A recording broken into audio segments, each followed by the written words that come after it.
So the organisms now, from where do they acquire the oxygen? From directly from the atmosphere, or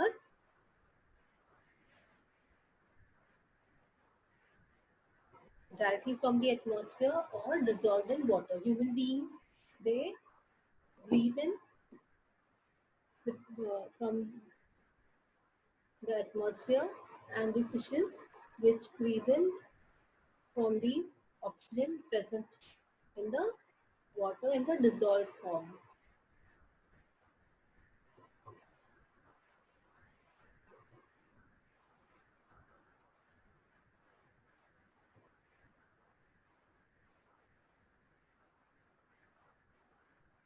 So you can see in amoeba also, the oxygen is required, taken in, and carbon dioxide is given out. The distance is so small that diffusion is rapid enough for the cell's need. The process takes place by the process of diffusion.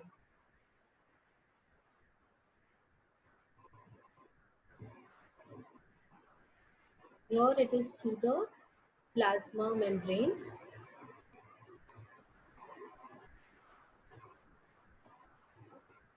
So in small size unicellular organisms, what are the adaptations? The rate of diffusion is high. The surrounding is wet. Plasma membrane constantly moist. Gases easily dissolve and diffuse across respiratory surface, and the plasma membrane being thin, the rapid diffusion of gas takes place.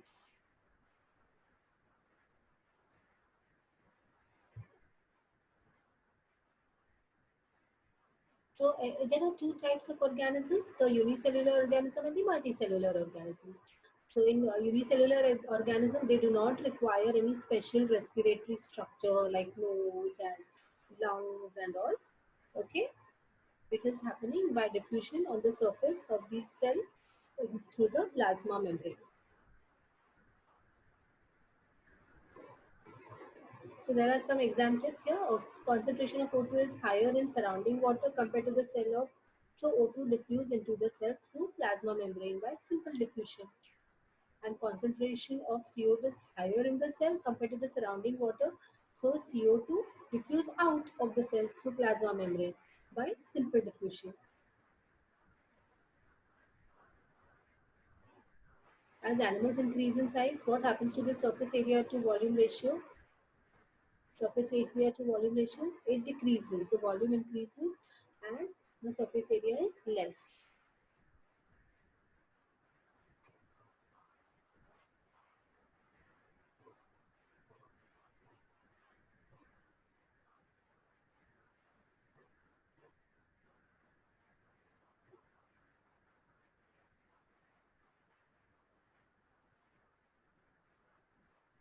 Hence, specialized respiratory surfaces must be developed. Are you understanding why we are discussing all this? We are discussing all this because we have to see how the oxygen reaches each and every cell of the body. We are not unicellular, we are multicellular organisms.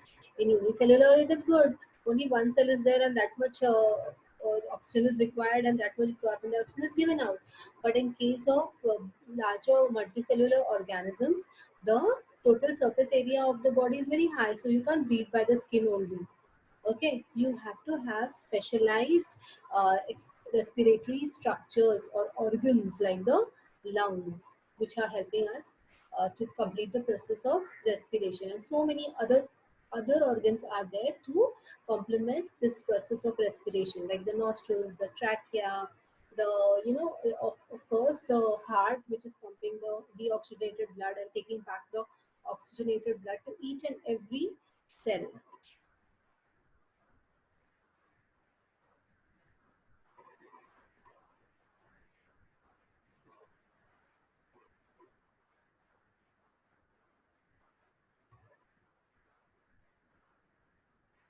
So the type of worms, see, you can see even if the shape of that worm is different.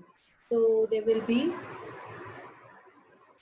a difference in the respiration. There is a short diffusion pathway, and here it is, the surface area is large as the worm is flat. If energy demands are low, what happens?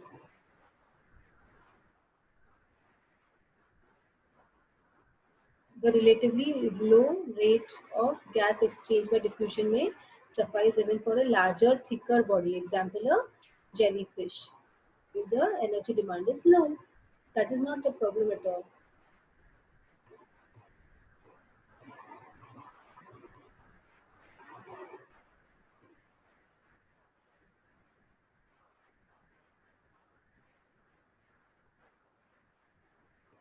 Now you might wonder what happens in the insects. See, they also have the tracheal system.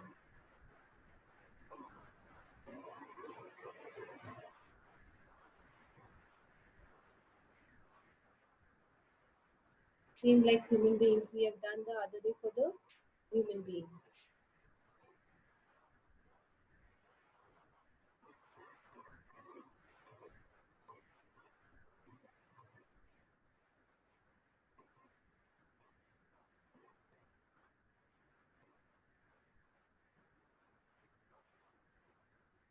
There is a question in your book. What advantage over an aquatic organism does a terrestrial organism have with regard to obtaining oxygen for respiration? The oxygen is transported directly to the cells, provides a large surface area for gaseous exchange.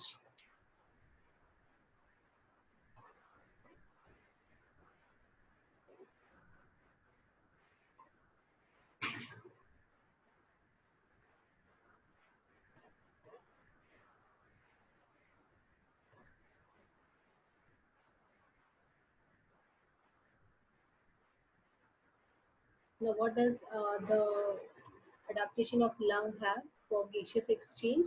The surface area of the gases exchange is increased by the numerous inner partition.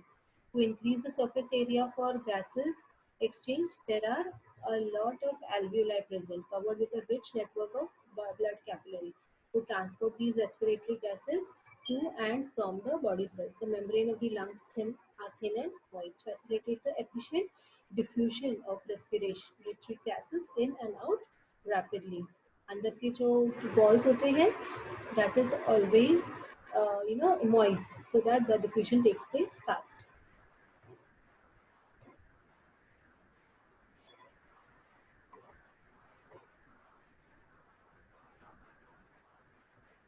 So the movable gill cover that encloses and protects the gills, deoxygenated and carbonated water enters over there.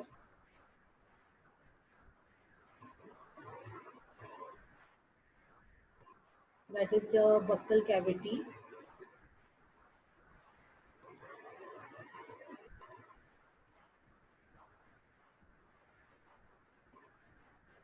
Again, enough of all this. We have seen a lot of how this is happening in